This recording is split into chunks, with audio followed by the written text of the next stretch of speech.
Bismillahirrahmanirrahim. Assalamu alaikum, my dear students. I hope you all will be very fine. And we are going to start lecture number 4 of chapter number 20. आइए देखते हैं कि आज हम उस particular lock को कैसे अनलॉक करने में कामयाब होते हैं कि प्रोटीन और डीएनए में से कौन सी चीज़ हेरिडिटरी मटेरियल है। इसको अंडरस्टैंड करने के लिए let's move to the white board. Yes my dear students, हमारा टॉपिक आज का यही है डीएनए एज हेरिडिटरी मटेरियल। लेकिन हम चाहते हैं कि हम आप लोगों के साथ प्रीवियस लेक्चर में लिए गए साइंटिस्ट के कुछ नाम लिखें और फिर थोड़ा सा देखें कि उन्होंने अल्टीमेटली हमें क्या इंफॉर्मेशन इम्पार्ट की थी। तो यू नो कि हमने लास्ट लेक्चर में call कॉरेन,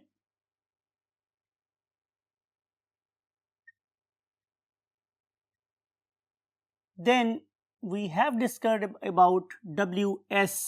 Sutton, and finally we discussed the work of Thomas Hunt Morgan, that we usually write it as T.H. Morgan. इन तीन लोगों ने जिस पर्टिकुलर साइंटिस्ट के वर्क को क्या किया था, रिवाइव किया था और उसको फाउंडेशन बना के, बेस बना के उन्होंने क्रोमोसोमल थ्योरी ऑफ इनहेरिटेंस को लिखा था या स्टडी किया था, that was none other than John Gregor Mendel, right.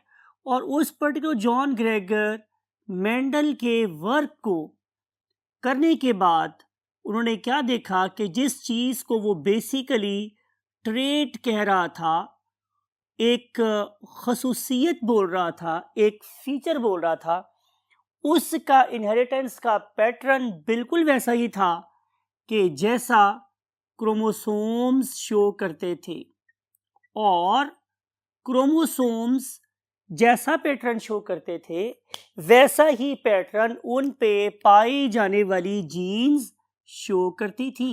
यानी कि जहाँ क्रोमोसोम डबल थे वहाँ जीन भी डबल सेट में प्रेजेंट थी, वहाँ पे ट्रेट भी डबल सेट में प्रेजेंट थी, और जहाँ पे जीन सिंगल प्रेजेंट थे वहाँ पे क्रोमोसोम भी सिंगुलर फॉर्म में ही प्रेजेंट थे। इन सब साइंटिस्ट ने, I am talking about starting from John Gregor Mendel, then Carl Correns, then W.S. Sutton, then T.H. Morgan, इन सब लोगों ने हमें एक ही कंक्लूजन बताई, और वो कंक्लूजन क्या थी कि chromosome is basically the hereditary material, right. आपको बात समझ आ रही है। सवाल ये था कि जब हम लोगों ने क्रोमोसोम को क्या किया, डिवाइड किया इनटू इट्स कंपोनेंट्स, तो मुझे पता चला कि क्रोमोसोम दो चीज़ों के मिलने से बना हुआ है। उनमें से एक चीज़ का नाम क्या था, डेफिनेटली प्रोटीन, और दूसरी चीज़ का नाम मेरे पास क्या था, डीएनए, राइट। सवाल ये था कि अगर क्रोमोसोम ही रिस्पॉन्सिबल हैं ट्रेट्स के जनरेशन आफ्टर जनरेशन ट्रांसफर में, तो फिर क्रोमोसोम में कौन सी चीज़ है, क्या वो चीज़ प्रोटीन है या वो चीज़ डीएनए है। आज का हमारा लॉक यही है, यानी कि we want to unlock the fact whether DNA is hereditary material और प्रोटीन इज हेरिडिटरी मटेरियल। याद रखने वाली बात माय डियर स्टूडेंट्स ये है कि जब हम लोगों ने डीएनए के कंपोनेंट्स को देखा तो वो थे सिर्फ 4, और जब मैंने प्रोटीन के यूनिट्स को देखा तो वो क्या थे, 21। तो जितनी डाइवर्सिटी मुझे ट्रेड्स में नज़र आ रही थी, बीइंग साइंटिस्ट मैं ये बात सोचने पे मजबूर था क्या कि इस पर्टिकुलर प्रोटीन के पास चूंकि नंबर ऑफ यूनिट्स ज़्यादा हैं, तो शायद ज़्यादा ट्रेड्स बनाने के लिए, ज़्यादा वेरिएशन प्रोड्यूस करने के लिए protein should be hereditary material. लेकिन क्या प्रोटीन हेरिडिटरी मटेरियल साबित हुई या नहीं हुई, और इसको हमने किस तरीके से रिजॉल्व किया, इसके लिए हमें अगले जो 45 मिनट्स और 40 मिनट्स है उनको बहुत ध्यान से, गौर से सुनना है। So let's move to this very concept. DNA hereditary material है। इसको साबित करने के लिए हम क्या बात कर रहे हैं कि डीएनए ही बेसिकली एक हेरिडिटरी मटेरियल है। इसको साबित करने के लिए हमारे पास फर्स्ट एविडेंस, सबसे पहला एविडेंस क्या होता है हमारे डियर स्टूडेंट्स? सबूत। हम सबूत की बात कर रहे हैं, यानी कि एक ऐसी चीज जिसको हम लोगों के सामने रख के क्लेम कर सकें, that is called as a सबूत। First evidence, it was from a scientist. His name was Frederick Griffith. Spell याद करवाते हैं आपको, F-R-E-D-E-R-I-C-K,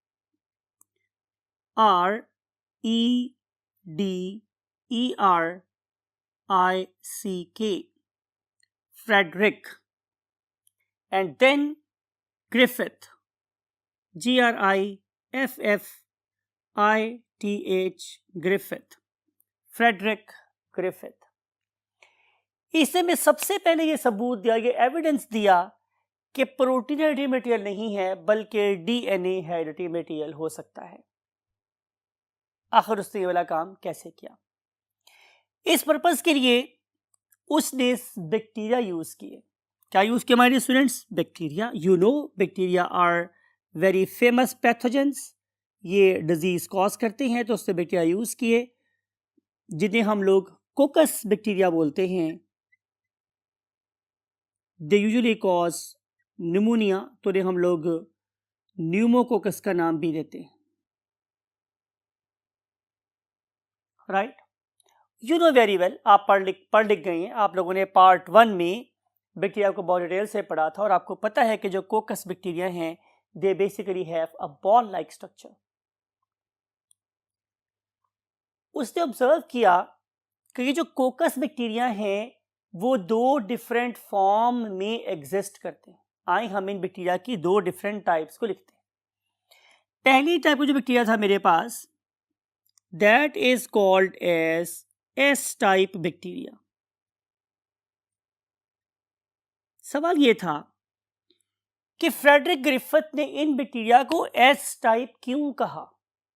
तो आंसर ये हमारे स्टूडेंट्स कि आप लोग इस पर्टिकुलर पैट्री प्लेट को देखें तो आपको इस पैट्री प्लेट में ग्रो होते हुए नजर आ रहे हैं कोकस बैक्टीरिया। कौन सी type? S type. Look at its texture.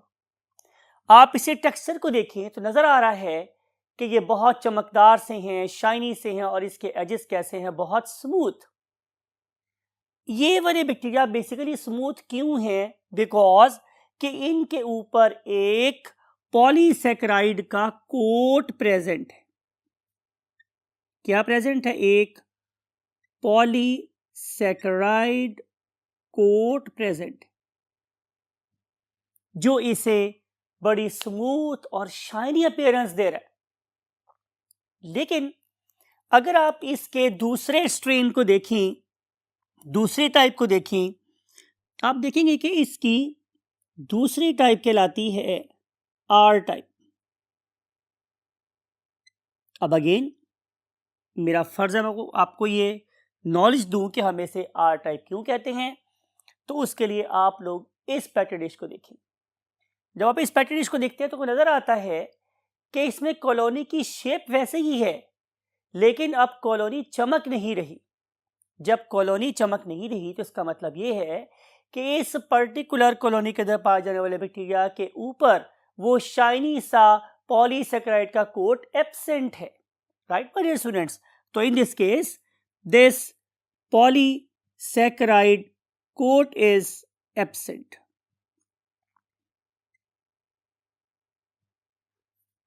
Right, PS stands for polysaccharide, coat is absent. तो हमें समझ ये आया कि जिन बैक्टीरिया के बाहर पॉलीसैकेराइड का कोट होगा वो चमकदार होंगे और जिनके पास पॉलीसैकेराइड कोट नहीं होगा वो डल होंगे अपीयरेंस में, वो शाइनी नहीं होंगे। ये तो बात हुई इनकी अपीयरेंस की। अब हम बात करते हैं इसकी पैथोजेनेसिटी की। यू नो, बहुत दफा जिक्र किया मैंने आप लोगों से कि what is basically a pathogen? Any you can say organism that can cause disease is called as pathogen. तो हम डिस्कस अब हम कंपेयर कर रहे हैं इन दोनों की पैथोजेनेसिटी। तो लिखते हैं यहाँ पे आप लोगों के लिए पैथोजेनेसिटी, रेड से लिखते हैं ताकि आपको याद रहे, पैथोजेनेसिटी।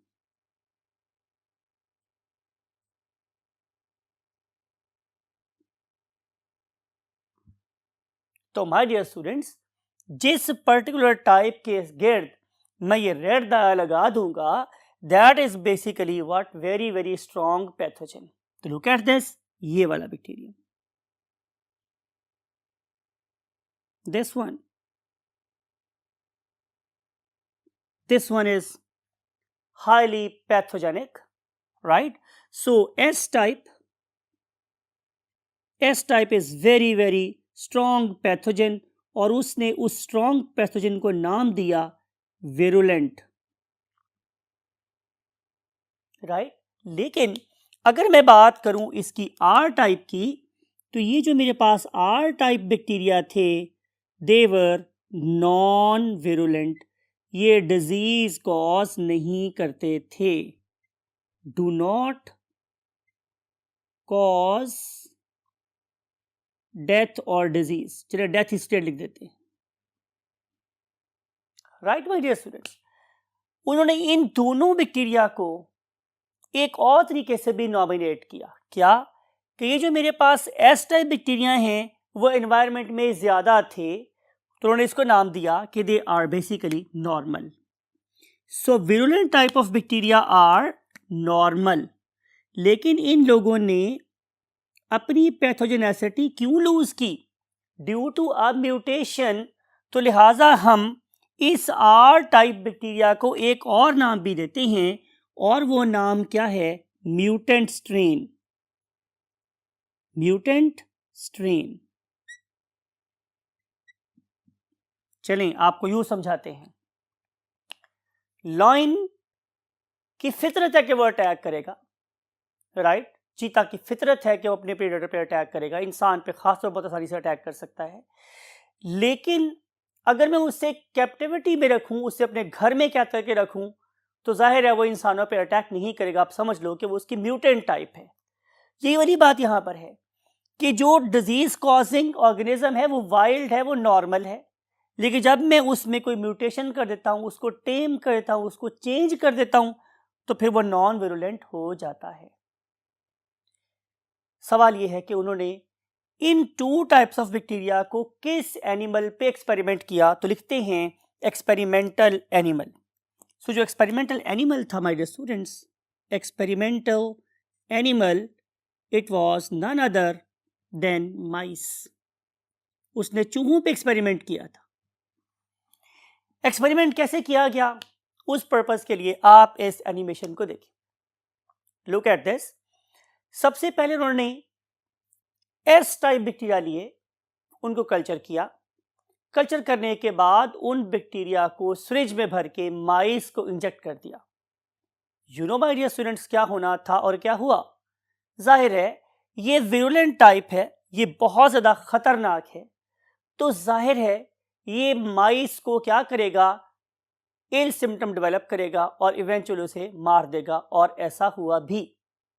तो एस टाइप बैक्टीरिया ने माइस को किल कर दिया, राइट? याद रखना है आपने कि एस टाइप बैक्टीरिया विरुलेंट है और वो माइस को किल कर देते हैं। बातें माइंड में रखेंगे तो ज्यादा अच्छी पिक्चर आपके माइंड में डेवलप होगी।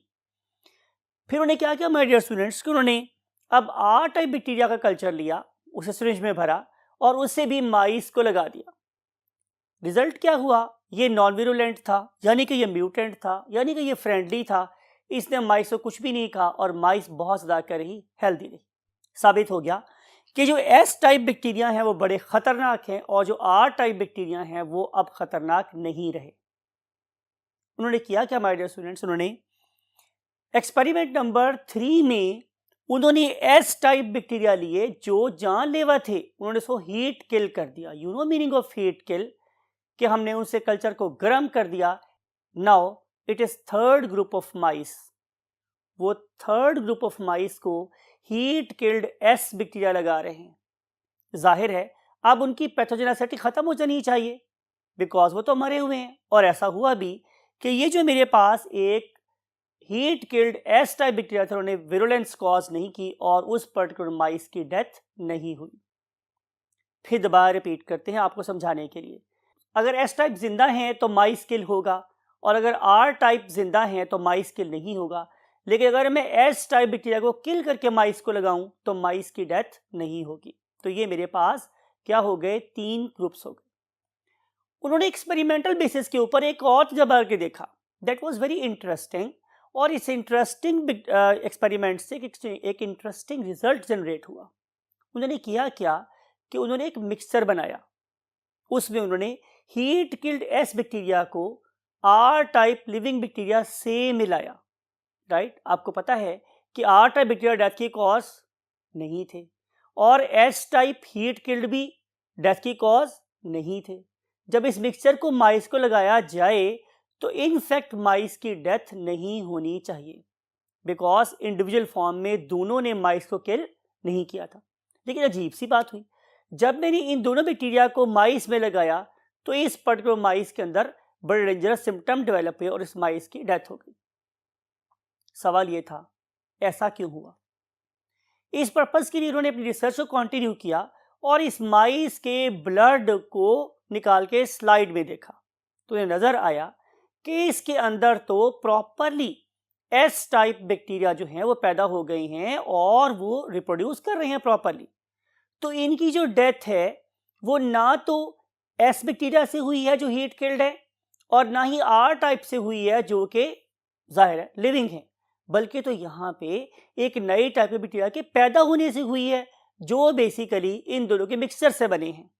Somehow, point to be noted my dear students, के समहाउ ये वाले R type bacteria S type bacteria में कन्वर्ट हो गए थे। आज आप पढ़े लिखे बच्चे हैं, आप बहुत से फिल्में भी देखते हैं जिसमें हम लोग ट्रांसफॉर्मिंग जो कैसे टॉयज से मूवीज बना रहे होते हैं। आपने ट्रांसफॉर्मर 1, 2, 3 देखी भी होगी मूवी। तो चेंज हो जाना, ट्रांसफॉर्म का चेंज हो जाना, तो इस तरीके से हमने देखा कि कैसे एक R type bacterium S type bacterium में कन्वर्ट हो गया था। इस आर टाइप बैक्टीरिया को एस टाइप बैक्टीरिया में ट्रांसफॉर्म किसने करवाया, ये बहाल एक पहेली थी। लेकिन ये बहाल बात साबित हुई कि खालिस कोट का होना जरूरी नहीं है, कि अगर सिर्फ कोट वहां पे प्रेजेंट होता तो फिर S killed heat killed S bacteria से उनकी डेथ हो जाती। तो अब सवाल ये था कि कोट किसने बनवाया, राइट, किस चीज ने वो वाली पॉलीसैकेराइड्स बनवाई कि जो डेथ की कॉज बनती हैं। इस गुत्थी को सुलझाने के लिए डिफरेंट और साइंटिस्ट मैदान में कूदे और उन्होंने अपने अपने तौर पे इस पर्टिकुलर क्वेश्चन का आंसर ढूंढा। देखते हैं कैसे। For this purpose let's move to the next part of the board. Yes, my dear students, there were 3 scientists, name मैंने पैसे लिख के रखे हुए हैं ताकि कोई एरर ना हो। One of them was Oswald McCarthy, other one was Colin MacLeod, and last one was Macklin McCarthy. इन तीनों के इमेजेस आपके सामने, जाहिर है इन पर्टिकुलर साइंटिस्ट को ऑनर देने के लिए, सैल्यूट देने के लिए। इन्होंने 1944 में एक्सपेरिमेंट किया। कब के हमारे स्टूडेंट्स? 1944 में। और 1944 तक हम उस पर्टिकुलर क्वेश्चन का आंसर डिस्कवर नहीं कर सके जिससे फ्रेडरिक ग्रिफिथ ने छोड़ा था। तो मैं यहाँ पे बता रहा हूं कि 1944 तक इस पर्टिकुलर क्वेश्चन का आंसर अनडिस्कवर्ड रहा कि ट्रांसफॉर्मेशन कैसे होती है। इसको अनलॉक करने के लिए ज़ाहिर we are going to unlock this particular answer question, हम लोगों ने डिफरेंट क्या किए, एक्सपेरिमेंट किए, right, to unlock this particular transforming principle. हम लोगों ने वेरियस एक्सपेरिमेंट किए, जिसमें से पहला एक्सपेरिमेंट क्या था? Look at this my dear students, हम दोबारा से वही मिक्सचर ले रहे हैं जिसे फ्रेडरिक ग्रिफिथ ने यूज किया था। आप में से किसको याद है वो मिक्सचर क्या था? एग्जैक्टली लिखते हैं आप लोगों के लिए। हम लोगों ने उसी पर्टिकुलर स्ट्रेप्टोकोकस का मिक्सचर लिया और उसमें 2 टाइप से बैक्टीरिया ऐड किए थे, आपको याद होगा। उनमें से एक थे मेरे पास एस, जो oh my God very strong virulent है, लेकिन जब मैं उसे क्या कर दूंगा, हीट किल, तो अब वो क्या नहीं रहेंगे, विरुलेंट नहीं रहेंगे, तो they are basically S type. कौन से वाले, हीट किल्ड। आप में से किसी को याद है कि अगर मैं किसी माइस में S type heat killed bacteria लगाऊंगा तो उसे क्या होगा, परफेक्ट, वो जिंदा रहेगी, ठीक है। और दूसरा मेरे पास कौन से थे, living R type. R type living bacteria अगर मैं किसी माइस को लगाऊं तो कौन बताएगा आप में से कि क्या होगा माइस को, परफेक्ट, बिल्कुल ठीक, माइस जिंदा रहेगी। हम बात कर रहे हैं कि जब मैं इस बैक्टीरिया को अलग लगाऊं तो भी माइस जिंदा रहेगी, जब मैं इस बैक्टीरिया को अलग लगाऊं तो भी माइस जिंदा रहेगी, लेकिन जब मैं इस पर्टिकुलर मिक्सचर को आपस में लगाऊंगा तो माइस मर जाएगी। हम उसी ट्रांसफॉर्मिंग प्रिंसिपल को डिस्कस करने की कोशिश करें। इसको मिक्सचर को बनाने के बाद सबसे पहला काम क्या किया गया, राइट माय डियर स्टूडेंट्स, हमने किया ये माय डियर स्टूडेंट्स कि हमने यहां से, मैं यहां पे आप लिख रहा हूं बहुत बड़ा सारा माइनस ताकि आपको याद रहे, हमने यहां से माइनस कर दी क्या, प्रोटीन्स। आप में से कौन बता सकता है कि इस पर्टिकुलर सॉल्यूशन में से प्रोटीन्स को माइनस करने का क्या तरीका हो सकता है, एनी स्टूडेंट। बहुत दफा डिस्कस हुआ आप लोगों के साथ कि हमने अपनी बायोलॉजी में जो भी काम करवाना हो, हमें क्या चाहिए, हमें एंजाइम चाहिए। तो अगर मैं किसी जगह से प्रोटीन्स को रिमूव करना चाहता हूं तो मुझे एक एंजाइम का सहारा लेना पड़ेगा, और वह एंजाइम क्या है, नन अदर देन प्रोटीएज। तो जब मैंने प्रोटीएज यूज किए तो सारी की सारी प्रोटीन्स यहां से डाइजेस्ट हो गई, चाहे वो इस पॉलीसेकेराइड की थी, चाहे वो सेल मेम्ब्रेन की थी या सेल वॉल की थी, सारी की सारी प्रोटीन इस मिक्सचर में से क्या हो गई, खत्म हो गई। तो प्रोटीन्स माइनस कर दी गई by digesting proteins with an enzyme known as protease.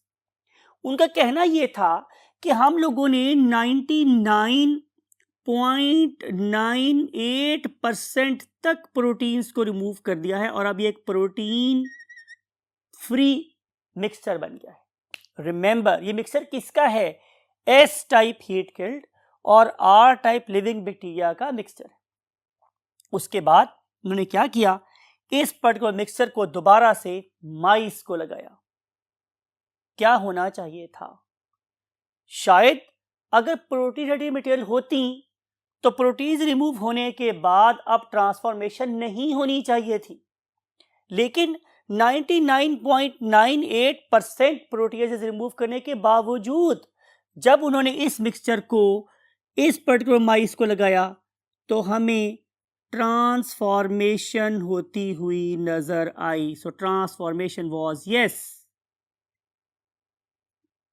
तो साबित हो गया अब तक कि कम से कम प्रोटीन्स का ट्रांसफॉर्मेशन में कोई रोल नहीं है। इस पर्टिकुलर चीज को इस चीज में बदल देने वाली चीज कम से कम प्रोटीन्स नहीं हो सकती। आपको याद होगा हमने लेक्चर नंबर 2 में यह बात की थी कि जो हमारा डीएनए है उसके साथ एसोसिएटेड होते हैं बहुत ज्यादा मिकदार में क्या, आरएनए, राइट। तो शायद आरएनए ये वाला काम कर रहे हो, तो क्यों ना ऐसा किया जाए कि इस पर्टिकुलर बचे हुए मटेरियल को आरएनए से भी ट्रीट कर लिया जाए। देखते हैं उसके बाद क्या होता है। हमने अगले वाले केस में हम लोगों ने इस पर्टिकुलर प्रेपरेशन में को ट्रीट कर लिया आरएनए के साथ, ठीक है। बहुत सी बुक इसे ऐसे भी लिखती हैं, आरएनए। आरएनए क्या करेंगे, आरएनए जाके उस पर्टिकुलर मटेरियल में प्रेजेंट आरएनए को भी खत्म कर देंगे। देखें, मैंने प्रोटीन्स भी निकाल दी और अब मैंने आरएनए भी निकाल दिए। तो जब मैंने आरएनए भी निकाल दिए तो अब क्या बचा, अब बच गया प्योर डीएनए। सवाल यह है कि आरएनए ट्रीटमेंट के बाद जो मेरे पास बाकी चीज बची डीएनए वाली, अब मैंने उसको लगाया माइस को। माइस बेचारी फिर मर गई। माइस बेचारी फिर मर गई, यानी कि उसकी डेथ हो गई। इससे साबित हुआ कि अब तक की एक्सपेरिमेंट्स का हासिल क्या है कि भाई ना तो प्रोटीन ट्रांसफॉर्मेशन की रिस्पॉन्सिबल है और ना ही आरएनए ट्रांसफॉर्मेशन का रिस्पॉन्सिबल है। तो फिर बाकी मेरे पास बचता क्या है हमारे डियर स्टूडेंट्स? तो बाकी मेरे पास बच जाता है डीएनए। क्या बचता है हमारे डियर स्टूडेंट्स? डीएनए। तो अब साबित ये हो रहा है कि perhaps DNA is the AHM. AHM stands for hereditary material. लेकिन हम अपनी बात खुद ही गलत साबित करने की कोशिश करते रहते हैं जब तक कि हमारे पास रियलिटी रिवील नहीं हो जाए। मुमकिन है डीएनए भी ना हो, कोई और चीज हो। तो हमने क्या किया, हमने अपने इस टेस्ट को वेरीफाई करने के लिए एक और टेस्ट इस पे लगाया, एक और कसौटी पे इसे परखा। वो क्या था हमारे स्टूडेंट्स कि जो मिक्सर बचा था, जिसके अंदर से मैंने प्रोटीन भी निकाल दी थी, जिसके अंदर से मैंने आरएनए भी निकाल दिए थे, अब वहां पे बच गया था सिर्फ डीएनए। उसको मैंने ट्रीट किया डीएनएज के साथ। उसको मैंने ट्रीट किया के साथ, डीएनएज के साथ। और फिर जब मैंने ये वाला मिक्सचर, डीएनए फ्री मिक्सचर बात कर रहा हूं, डीएनए फ्री मिक्सचर को जब मैंने एक माइस को लगाया तो बेचारी माइस की जान छूट गई। माइस रिमेन लिविंग, वो जिंदा ही रही। तो इन सारी बातों से हमें ये बात पता चलता है कि बेसिकली डीएनए हेरिडिटरी मटेरियल है, ना आरएनए है और ना ही प्रोटीन्स है। Now my dear students, we want to see another experiment, perhaps with the most simplest organisms on the face of earth, and that very organism is virus. और आप लोगों के लिए अब ये बात बिल्कुल नई नहीं है, क्योंकि आप चैप्टर नंबर 4 में 5 में बहुत डिटेल से पढ़ के आए हैं। क्या? Structure of virus. It consist of only 2 things, one of them was protein coat, other one was DNA और आरएनए। इस पर्टिकुलर सिंपलेस्ट ऑर्गेनिज्म ने भी हमें यही बताया कि हेरिडिटरी मटेरियल डीएनए है, प्रोटीन कोट नहीं है। कैसे? Let's move to the last part of the board. Yes my dear students, बात हो रही थी वायरस के साथ किए गए एक्सपेरिमेंट्स की। तो वायरसेस के साथ जिस पेयर ऑफ साइंटिस्ट ने काम किया उसमें से एक का नाम था Alfred Hershey and other one was Martha Chase. हम काफी तक कन्विंस हो गए थे कि ना तो प्रोटीन हेरिडिटरी मटेरियल है और ना ही आरएनए, बल्कि डीएनए हेरिडिटरी मटेरियल है। इसकी हमें एडिशनल एविडेंस किसने दिया? आइए हम लिखते हैं कि हमें एडिशनल एविडेंस दिया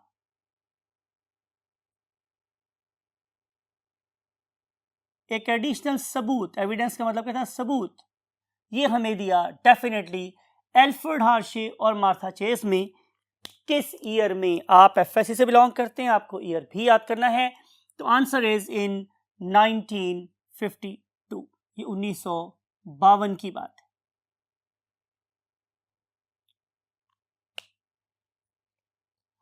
राइट 1952 में क्या एक्सपेरिमेंट किया एल्फ्रेड हर्शे और मार्था चेस ने? आप में से कौन मुझे बताएगा कि हमारी प्रोटीन में कौन सी ऐसी चीज है कि जिससे मैं रेडियो एक्टिव एलिमेंट के तौर पर यूज कर सकता हूं? वेरी राइट, आप में से एक मुझे आंसर आया है, बिल्कुल सही आंसर दिया गया है, that is a sulphur. Right, अब अगर मैं किसी सल्फर की बात करूं तो sulphur is basically an integral part of protein. sulfur is integral part of protein.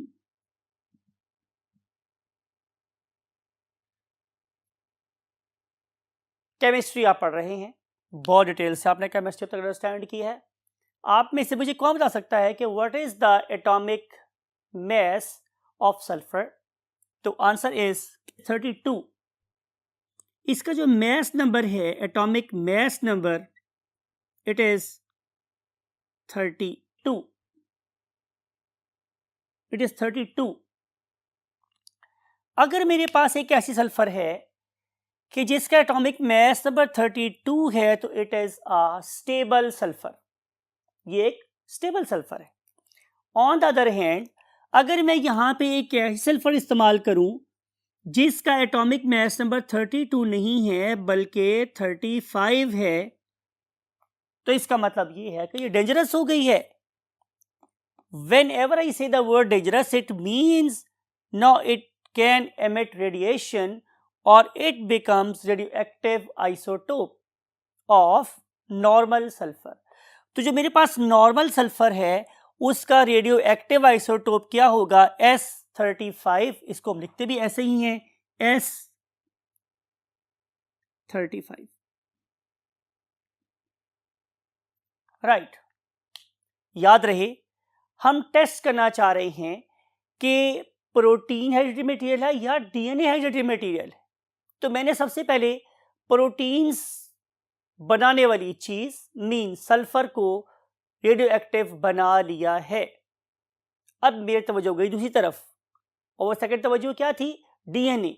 तो डीएनए में ऐसी कौन सी चीज है जो बहुत फ्रीक्वेंटली इस्तेमाल होती है और उसका रेडियो एलिमेंट मेरे पास अवेलेबल है? तो आंसर इज फॉस्फोरस। आप लोग पढ़े लिखे बच्चे, आपको पता है कि हमारे डीएनए के अंदर हमेशा फॉस्फोडाइएस्टर बॉन्ड बनता है, तो उसमें हमेशा फॉस्फेट इस्तेमाल होती है और वैसे भी फॉस्फेट किसी भी न्यूक्लियोटाइड के कार्बन नंबर 5 पे तो अटैच होता ही है। तो डीएनए को अगर मैं टेस्ट करना होगा तो मैं इस्तेमाल करूंगा phosphorus, right. It is integral part of DNA, ये डीएनए का पार्ट है। Sulphur was integral part of protein, phosphorus is integral part of DNA. वो उसका पार्ट है, वो उसका पार्ट है। अगर मैं इस फॉस्फोरस का नॉर्मल एटॉमिक मास नंबर लिखूंगा तो इट इज 30, राइट। और अगर मैं इसका अनस्टेबल एटम फाइंड करना चाहूं, mean radio active element find करना चाहूं, तो it will be P32। We write it as P32। In scientist ने, जिसकी मैं बात कर रहा हूं, एल्फ्रेड हार्शेड, मार्था चेज, इन्होंने किया क्या? इन्होंने वायरसेस बनवाए। कौन से वाले? 2 किस्मों के वायरसेस बनाए। लुक एट दिस, समझाता हूं मैं आप लोगों को, समझने की कोशिश करेंगे तो बात बहुत आसान है। एक वायरस बनाए ये वाले, व्हेनेवर आई से ये वाले, और मैंने लिखा है रेड। इसका क्या मतलब है?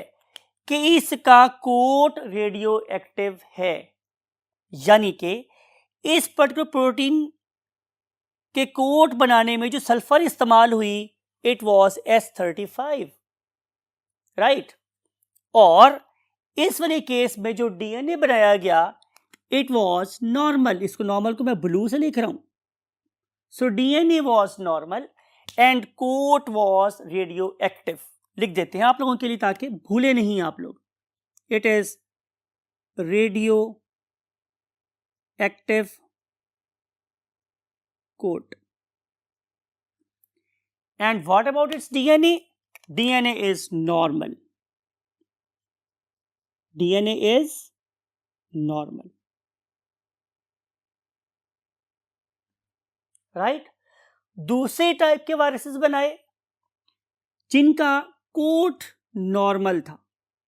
ब्लू, आपको पता, ब्लू में नॉर्मल से लिखा हुआ, ब्लू को मैं नॉर्मल से लिखा हुआ, ठीक है। तो कोट कैसा था? Normal, something like it. लेकिन जो इसका डीएनए था it was radio active, because कि यहां जो फॉस्फोरस इस्तेमाल हुई इट वॉज रेडियो एक्टिव। तो यहां पे DNA is radio active, right. और जहां तक बात है इस टाइप के वायरस के कोट की, तो कोट इज नॉर्मल। 2 टाइप के वायरसेस बनवाए गए। बनाने के बाद उन्होंने किया क्या कि उन्होंने इन पर्टिकुलर वायरसेस को हुक्म दिया कि तुम जाके क्या करो, एक बैक्टीरियोफेज पे अटैक करो, सॉरी एक बैक्टीरिया पे अटैक करो, बिकॉज कि ये बैक्टीरियोफेज थे। तो जब ये दो किस्म के बैक्टीरियोफेजेस ने जाके इस पे अटैक किया तो जाहिर है वो चीज़ जो जेनेटिक इंफॉर्मेशन को अगली जनरेशन में बनाने की रिस्पॉन्सिबल होगी वो अंदर जाएगी, और जो रिस्पॉन्सिबल नहीं होगी वो बाहर रह जाएगी। इस पर्पस के लिए क्या किया गया, इन दो किस्म के वायरसेस को इन बैक्टीरिया पे भेजा गया। भेजने के बाद इनको बहुत ज़्यादा स्पीड से एजिटेट किया गया। Whenever we use the term agitate, इसका मतलब होता है इसको बहुत ज़्यादा ज़ोर से हिलाया गया, यानी कि अगर कोई चीज़ इससे स्ट्रांगली बाइंड नहीं है तो वो उतर जाए, शेक किया गया वायलेंटली, राइट। तो इस वायलेंट शेकिंग की वजह से वो वाले वायरसेस जो इसके ऊपर ऊपर अटैच थे उनमें से मेजॉरिटी क्या करेगी, उतर जाएगी, और जो चीज़ अंदर जाएगी जाहिर है वो तो बाहर नहीं आ सकेगी एजिटेशन से रिजल्ट में। तो हमने क्या देखा माय डियर स्टूडेंट्स, हमने ये देखा कि रेडियो एक्टिविटी मुझे नजर आ रही थी फास्फोरस के अंदर, राइट। तो डीएनए जो था वो सिर्फ और सिर्फ नजर आया इसके अंदर, बाहर नहीं था। जबकि सल्फर वाली एक्टिविटी मुझे अभी भी थोड़ी बहुत नजर आ रही थी, कहाँ, इसके बाहर। इससे साबित हुआ कि प्रोटीन का कोट हमेशा बाहर रह जाता है, तो जो चीज सेल के अंदर जाती है it is none other than DNA. Further चूंकि ये बैक्टीरियोफेज था और इस पर्टिकुलर बैक्टीरिया के अंदर जाहिर है वायरसेस क्या करते गए, रेप्लिकेट करते गए, तो जो इससे बने वायरसेस और नए वायरसेस बने, उन सारे के सारे वायरसेस में अगर रेडियो एक्टिविटी कहीं नजर आई तो वो सिर्फ और सिर्फ फास्फोरस की थी, सल्फर की नहीं थी। जिससे ये पता चला कि phosphorus containing substance means DNA is in fact hereditary material that normally passes generation after generation, and it is not the sulfur containing substance means protein. Hence conclude हो गया यहाँ से कि DNA is the hereditary material. DNA is hereditary material. तो यही हमारा आज का टॉपिक था कि हमने ये कैसे डिड्यूस किया, हम इस मकाम तक कैसे पहुंचे कि जो डीएनए है वो एक हेरिडिटरी मटेरियल है और प्रोटीन हेरिडिटरी मटेरियल नहीं है। आई होप कि अगर आप इन बातों को गौर से सुना होगा तो ये सारी की सारी बातें एक तरतीब के साथ आप लोगों के माइंड के अंदर पेनिट्रेट हो गई होंगी और आप इस बात को यकीनन समझ गए होंगे कि डीएनए हेरिडिटरी मटेरियल है और ना ही आरएनए और ना ही protein. With this you can see set of informations. I just want to say you Allah Hafiz.